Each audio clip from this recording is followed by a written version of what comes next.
인구 고령화와 의료 수요 확대로 건강보험의 노인 진료비가 해마다 늘어나고 있습니다. 올해 1분기 65세 이상 노인의 건강보험 진료비는 9조 8천억 원을 넘어서면서 전체 진료비의 42.6%를 차지했습니다. 네, 이처럼 노인의 진료비가 증가하는 것은 전체 건강보험 가입자 중에 노인 인구가 늘고 또 그 비중이 커진 점도 있지만 지나친 의료 이용량 때문이라는 지적도 있는데요. 오늘은 이 문제에 대해서 이규석 캐스터와 권태엽 한국노인복지중앙회장과 함께 자세한 얘기 나눠보겠습니다. 안녕하십니까? 예, 안녕하세요. 안녕하십니까? 먼저 이 우리나라의 고령화가 정말 급속하게 진행이 되고 있는데요. 일단 노인 현황부터 파악을 좀 해보겠습니다. 지금 노인 인구가 어느 정도 되나요?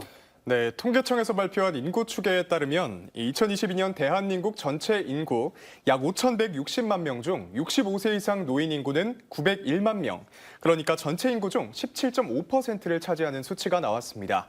또 앞으로 인구 성장률은 마이너스를 계속 기록하지만 이에 비해서 노인 인구는 점차 늘어날 것으로 전망이 됐는데요. 2030년 축에 예상되는 전체 인구 약 5,110만 명 중 1,300만 명, 그러니까 25.5%가 65세 이상 노인 인구가 될 걸로 예측이 됐습니다. 그러니까 전국의 노인 인구가 901만 명 정도가 있는 건데 광주로 좀 범위를 좁히면 어떻습니까? 네, 2022년 5월 말 기준으로 해서요. 행정안전부 주민등록 통계 자료를 확인해 봤습니다. 광주광역시 65세 이상 노인 인구는 21만 6천여 명으로 집계가 됐는데요.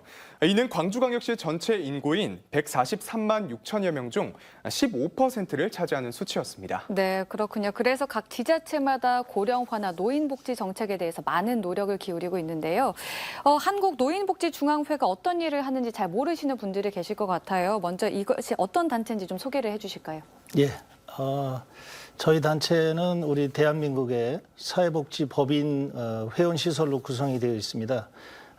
1950년 6.25 때를 비롯해서 현재 68주년을 맞이하면서 양로시설로 시작을 했다가 지금 현재 노인장기요양보험제도가 시작되면서 노인장기요양시설과 양로원 이렇게 구성이 되어 있습니다. 그래서 네. 전국적으로 약 한 6만 명 정도의 그 종사자와 그리고 현재 한 8만 명 정도의 어르신들을 모시고 있는 그런 그 회원시설들이 모여 있는 단체입니다.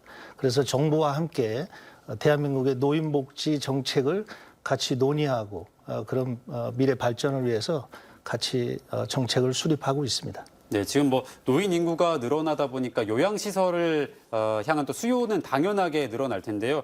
노인들이 이용할 수 있는 요양시설의 종류가 어떻게 되나요? 예, 일단 뭐 제도적으로 굉장히 복잡합니다. 이 장기요양 자체도. 그런데 대한민국의 법상으로는 요양시설은 이제 장기요양기관과 요양병원으로 이렇게 나눠질 수 있습니다. 네. 그래서 장기요양시설은 주로 건강보험공단 직원들이 현장에 나가서 우리 어르신들을 직접 심사를 해서 등급을 줘가지고 아주 어렵게 그 관문을 통과해야 우리 요양시설에 그 입소가 가능하고요. 네. 그리고 이제 또 다른 그 요양병원은 그냥 의사가 가서 환자가 가서 나 아픕니다. 그러면 그냥 입원할 수 있는 그런 시스템으로 되어 있습니다. 그래서 크게 우리나라에는 노인 요양시설과 요양병원으로 이렇게 구분되어진다고 말씀드릴 수 있겠습니다. 네, 그럼 이 시설들은 모두 건강보험이 적용이 되나요? 예, 그렇습니다. 그래서 아시다시피 이제 우리가 4대 보험이라고 했는데 2008년도에 이 노인장기요양보험 제도가 들어서면서 5대 보험으로 전환이 됐고 우리 노인 요양시설들은 장기요양보험으로 처리를 하고요. 그리고 요양병원은 이제 그 재원이 서로 다른 과거 의료보험이라고 했던 건강보험으로 이렇게 처리를 하고 있습니다. 그래서 우리 장기요양 같은 경우는 이제 등급을 받으신 분들은 80%는 이제 사회보험으로 처리를 하고 그리고 20%는 본인이 일부 부담금을 내게 돼 있습니다. 그리고 요양병원도 마찬가지로 건강보험에서 그 혜택을 받죠. 그리고 거기에 이제 뭐 간병비가 더 필요하다면 그 개인이 그것도 본인 일부 부담을 하게 됩니다. 근데 이제 문제는 이 요양시설 수에 이 문제가 있는 겁니다. 노인 네. 의료비에 대해서 우리가 이제 검토를 하고 있는 부분에 있어서 그래서 누구나 입원이 가능한 요양병원이 OECD 국가에 기형적으로 우리나라에는 너무 많고 또 이 장기 요양 기간들은 뭐 데이터를 보면 0.9%에 불과하다는 그런 그 데이터가 있습니다. 네. 그래서 이렇게 요양병원이 너무 많기 때문에 필요 없는 과잉 진료 등 뭐 이런 의료 쇼핑 등을 통해서 이렇게 노인 의료비가 폭증하고 있다고 봐야 돼도 과언이 아닙니다. 네, 지금 말씀을 좀 종합해 보면 네. 요양병원은 이 치료나 입원에 별다른 조건이 필요가 없고 네. 그리고 건강보험이 적용이 된다고 말씀을 하신 거잖아요. 네. 그렇다 보면 좀 이 악용하는 사람들도 있을 것 같은데 어떤가요? 네, 맞습니다. 실질적으로 요양병원에 이렇게 있다 보면 오늘같이 이렇게 금요일 날 오후에 요양병원에 계신 그 환자분들이 모여서 택시를 불러서 밖에 나가서 식사도 하고 들어오시고 네. 그렇다면 이런 분들은 실질적으로 돌봄이 필요 없는 분들인데도 불구하고 의사 진단에 의해서 뭐 아픕니다. 뭐 당뇨가 있다. 그래서 당뇨가 아픕니다. 이렇게 얘기하면 그냥 입원하세요. 이렇게 문호가 너무 쉽게 개방이 되다 보니까 네. 누구든지 요양병원에 이렇게 가시게 되는 거죠. 그래서 저희 이제 협회에서 연구를 쭉 해보니까 OECD 기준으로 해서 보니까 이 요양병원 수가 25배나 많은 거예요. 평균치가. 그러니까 요소요소를 가보면은 요양병원 간판을 아마 많이 보셨을 겁니다. 그 정도로 너무 쉽게 이렇게 환자들이 이용하기 때문에 이 노인 의료비는 당연히 높을 수밖에 없다. 그리고 장기 요양 기간은 실질적으로 그 어려운 그 등급 심사를 통해서 들어가다 보니까 재정이 그 관리가 뭐 쉽다고 해야죠. 그래서 지속 가능한 과연 이 의료 체계를 시스템을 갖춘다면 요양병원과 이 장기 요양 그 시설에 대해서 그 수를 조절해야 되는 국가적 지금 책무가 있다고 생각을 합니다. 네, 앞서서 이 OECD 국가를 기준으로 많이 말씀을 해주셨는데요. 그럼 이 OECD 국가에서는 요양 시설들을 어떻게 운영을 하고 있습니까? 예, OECD 같은 경우 그 요양병원들을 보면 들어가는데 그 엄격한 그런 기준들이 있습니다. 그래서 그 우리가 이제 그 요양병원을 과도기적 병원이라고 이렇게 표현하는데요.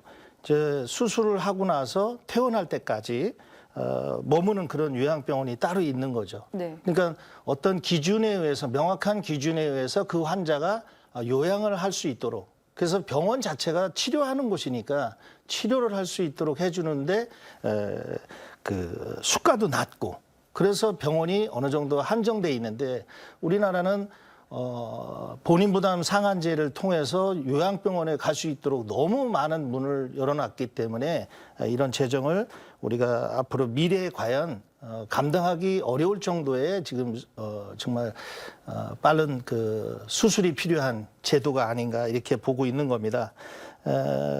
그다음에 우리나라는 어떻게 됐든 아까 앞서도 말씀드렸지만 요양병원에 들어가기 위해서는 기준이 없습니다. 그냥 아프다고 하면 들어가는 거니까. 그래서 이런 부분들의 명확한 기준과 또 요양병원 수, 그리고 뭐 우리가 소위 얘기하는 사회적 문제를 일으키는 사무장병원 이런 부분들을 국가가 관리를 해야 된다고 생각을 합니다. 네, 그러니까 우리나라가 요양병원에 대한 명확한 기준이 없다는 게 건강보험료를 좀 과하게 지출할 수밖에 없는 주요한 원인이 아닐까 싶은데요.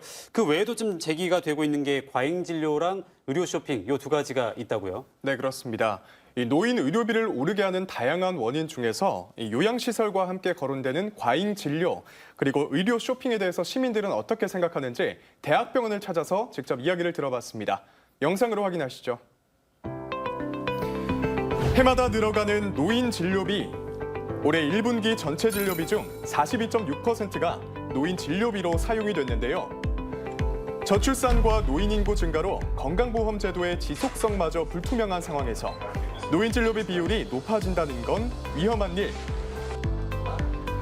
국민건강보험공단에서 실시한 조사에 따르면 65세 이상의 노인 건강보험 진료비는 2016년 25조 원에서 출발해 2021년엔 40조 원을 돌파하며 2016년에 비해 2021년이 1.6배 이상 늘어난 걸로 집계가 됐습니다. 건강보험 총 진료비 중 노인 진료비 비중도 2016년 38.7%에서 2021년 43.4%로 계속해서 늘어가는 추세인데요. 세월과 맞바꾼 지병의 무게나 건강을 염려하는 마음의 무게를 지닌 채 병원을 방문하는 사람들. 그렇다면 대한민국의 노인복지제도와 늘어가는 노인 의료비에 대한 인식은 어떨까요? 우리나라 같이 의료보험 제도가 좋은 나라가 드물잖아요, 세계적으로. 참 우리는 고맙게 생각하죠. 노인이 많으니까 그 공단에서도 애로사항이 많을 거예요. 그건 인정합니다. 그 노인들이 많이 쓴다는 거 사실이고. 꼭 필요하니까 병원 오지. 누가 병원 자주 다니고 싶은 사람은 어디 있어요. 병증 때문에 이렇게 안과를 자주 다니게 되고 하는데 당뇨약 타고 병원 다니고 뭐 이런 거 하는데 의료보험 받는다 해도 10만 원은 넘어요. 일각에선 노인 진료비가 오르는 이유로 건강 염려증에서 비롯된 의료 쇼핑이 문제라는 의견도 있습니다. 예, 사실은 뭐 우리는 되도록이면 병원에 안 가자 주인데 너무 많이 다녀요. 사실은 조금만 봐도 이 병원 저 병원 막 다니는 사람도 있어요. 그리고 막 그 조금 허리만 아파도 병원에 입원해가지고 치료하고 이런 것들은 잘못되죠. 가다남용이라고 봐요. 혹시 공단에서 연락받으신 적 있으세요? 의료보험 공단에서? 약이 말하자면 가지수가 너무 많다. 네네. 없는 그런 그 내용으로 연락받은 적 있어요. 한때는 우리나라도 본인이 180일 이상을 이용해서는 안 된다. 또 뭐 210일 이상을 넘어서는 안 된다. 이런 규정들이 있었어요. 근데 지금은 그걸 다 풀어버린 거예요. 지금 365일 이상 이용한 사람이 많거든요. 이유가 뭐냐면 혈압약 같은 것을 365일 동안 먹고 그 사이에 안과 가고 치과 가고 막 피부과 가고 그러면 이제 실제로 이 양반은 500일도 나오는 거예요. 젊은 사람들은 180일 정도. 그다음에 연세가 몇 세 이상이거나 뭐 등록 장애인이라든지 이런 사람들은 뭐 한 360일 정도. 그 이상을 이용할 경우에는 저는 할증하는 것도 방법이라고 봐요. 그렇다면 건강보험료를 내고 있는 보험 가입자인 노인의 보호자는 노인 의료비에 대해 어떤 생각을 갖고 있을까요? 어르신 모시고 얼마나 자주 다니시나요? 거의 한 달, 아니 3개월에 한 번 정도? 3개월에 한 번 네네. 정도? 자식들이 저희가 걷는 돈이 있어가지고 이제 그걸로 그러세요? 오게. 노인이 많으시니까 그만큼 아프신 데가 많으니까 먼저 찾는 데가 병원이어서 찾게 되기도 하고 과잉 진료도 없지 않은 부분도 있고. 실제로 과잉 진료를 실시하는 의료시설이 존재하지만 실질적으로 적발하긴 어려운 상황인데요. 노인 의료비 지출 안정을 위해 의료인과 환자 모두 적정한 선에서의 치료를 목적으로 하도록 도덕적 책임에만 맡겨야만 하는 걸까요? 사실 의료비를 낮추는 방법은 몇 가지 있어요. 건강관리를 병원에 의존하지 않고 사실은 자기가 건강관리를 해야 된다는 것의 중요성을 몸이 아파요. 그러면 진단서를 제출하면 휴가로 인정해주고 진단서 제출하면 휴가로 인정을 안 해주는 거예요. 예를 들어서 우리가 무슨 뭐 차가 충돌해가지고 약간 어깨가 뻐근하다. 그럼 사흘 쉬면 돼요. 그런데 사흘 쉬면 보험 처리를 잘 안 해주고 병원에 누워 있으면 보험 처리를 해주는 거예요. 시스템이 그렇게 돼 있어요. 그러니까 이제 이런 시스템에 좀 수정이 필요하고. 빠른 속도로 증가하는 대한민국 의료비 지출. 그중에서도 고령화와 함께 가파르게 올라가는 노인 의료비를 해결하기 위해 나 혼자가 아닌 우리 모두가 고민하고 또 해결해야 할 때입니다. 네, 영상으로 확인해 보니까요. 의료 쇼핑이나 과잉 진료가 있다는 의견도 있고 또 세월의 흔적 때문에 어쩔 수 없이 얻게 된 지병 때문에 병원에 갈 수밖에 없다라는 의견이 주를 이루는 것 같은데요. 이외에도 다른 의견이 또 있었다고요? 네, 제가 직접 대학병원과 약국 주변을 돌아다니면서 많은 분들의 다양한 의견을 들어왔는데요.